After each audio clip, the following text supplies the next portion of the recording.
सर्वांना नमस्कार. आज आपण गुरुचरित्राबद्दल माहिती घेणार आहोत.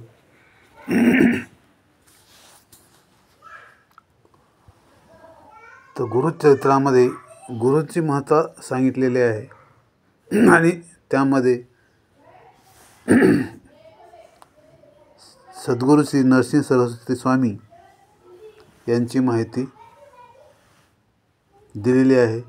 आणि हे सर्व गाणगापूर क्षेत्रामध्ये ते जास्त दिवस राहिल्यामुळे तेथील सर्व माहिती, त्यांनी जीवनामध्ये काय काय केलं, काय घटना घडल्या, हे सर्व तिथं आहे. आणि आजही ते चमत्कार दाखवितात, दृष्टांत देतात.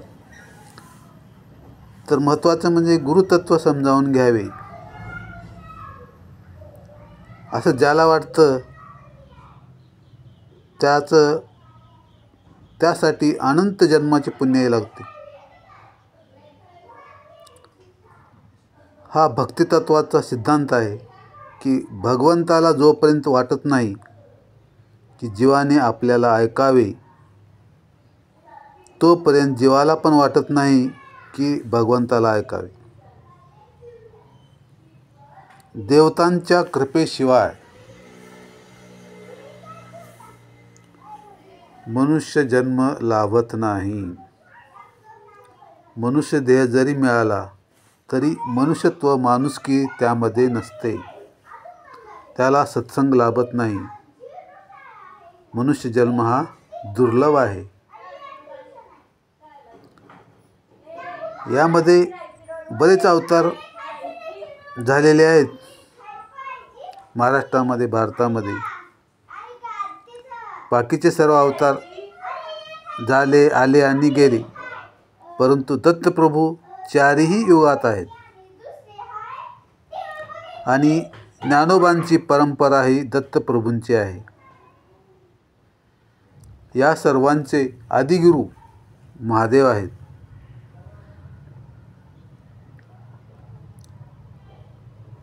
तर दत्तप्रभूंचा पहिला अवतार हा श्रीपाद वल्लभ प्रभू हे पिठापूरला होऊन गेलेले आहेत. त्यानंतर दुसरा अवतार श्री नरसिंह सरस्वती स्वामी हे 80 वर्ष राहिले, त्यांनी अवतार कार्य केले. गुरुचरित्र जर आपल्या घरी असेल तर पिशाचाची बाधा होत नाही. गुरुचरित्र दत्त जयंतीच्या अगोदर 7 दिवस चालू करून दत्त जयंतीला पूर्ण करावे. ज्यावेळेस आपण गुरुचरित्र वाचत जाऊ, त्याचं पारायण करत जाऊ, त्यावेळेस त्यातील आपणाला एक एक भाग, एक एक तत्त्व समजून येईल. तर गुरुचरित्र म्हणजे काय हे आपणाला समजल्याशिवाय आपण वरचेवर वाचत जाऊ तसतसं आपणाला कळल. कारण अर्थेविन पोथी वाचू नये असा एक आपल्याकडे म्हटलं जातं. तर 4 कसोट्या आहेत. एक गुरुतत्व विवरण, गुरुभक्ती, जीवनाचे ध्येय काय, योग्यतावाचक कोण आहे, स्वतःची कर्तव्य तो उत्तमप्रमाणे करतो, तो प्रत्येकजण गुरुचरित्राचा अधिकारी आहे. समाजाकरता जो कर्म उत्तमपणे करतो, ड्युटी, सामाजिक जाणीव, आत्मज्ञान त्याला मिळेल. श्रद्धेमध्ये त्याचे रूपांतर होईल, आत्मसाक्षात्कार होतो. चमत्कार संत जीवनात खालच्या पातळीत असताना करतात. भावनाचे रूपांतर भावामध्ये व्हावे, श्रद्धेमध्ये व्हावे. खूप कामे प्रपंचामधील या गुरुचरित्र वाचनाने होतात. समाजामध्ये किंवा आपल्यामध्ये जो वाचन करतो त्यामध्ये एक बंधुभाव निर्माण होतो, ब्रदरहूड, प्रेम निर्माण होते. आपण अंदाज करू शकणार नाही एवढे फायदे होतात. गुरुचरित्र हे कामधेनू आहे, लिहिणारे कानडी आहेत. त्यांना नरसिंह सरस्वती दर्शन झालेले नव्हते. मी जीवनात काय मिळविले, देवाकडे काय मागावे, हे सर्व गुरुचरित्रामध्ये आहे.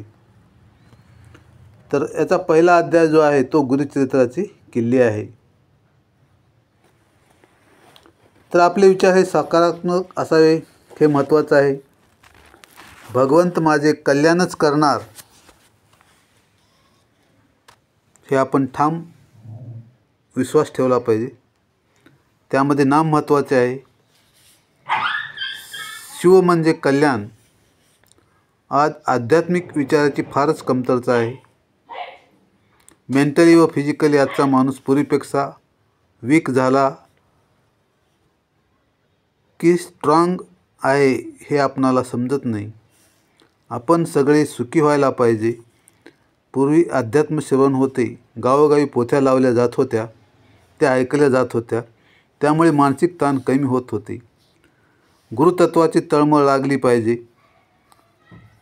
आपण देवाला कधीही एका हाताने नमस्कार करू नये, त्यामुळे आपले सगळे पुण्याई जाते. हे महत्त्वाचं आहे, ध्यानात ठेवा. 8 सात्विक भाव आहे, त्यामध्ये एक अश्रू आहे. युग 4 आहेत, कृतयुग, त्रेतायुग, द्वापारयुग, कलियुग. कृतयुगात न्यायालय कोर्ट नव्हते, सर्वजण सत्य बोलत. कृतयुग रामयुगच होते आणि वकिलांना कृतयुगामध्ये रामयुगामध्ये काहीच काम नव्हते, कारण तिथं भांडण तंटे होत नव्हते. तर संत संग सदा आपण घेतला पाहिजे.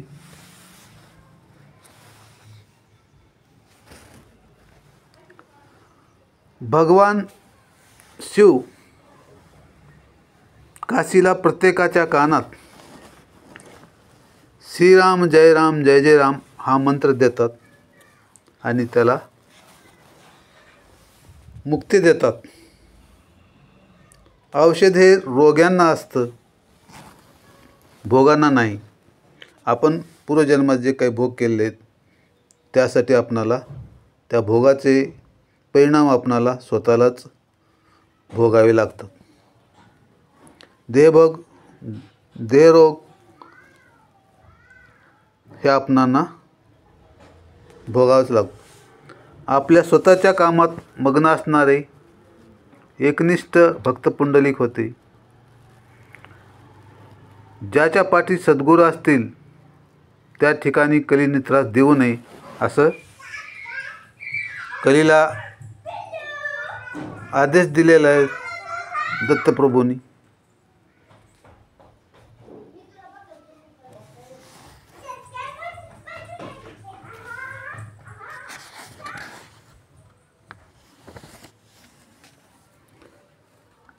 धन्यवाद. थँक्यू.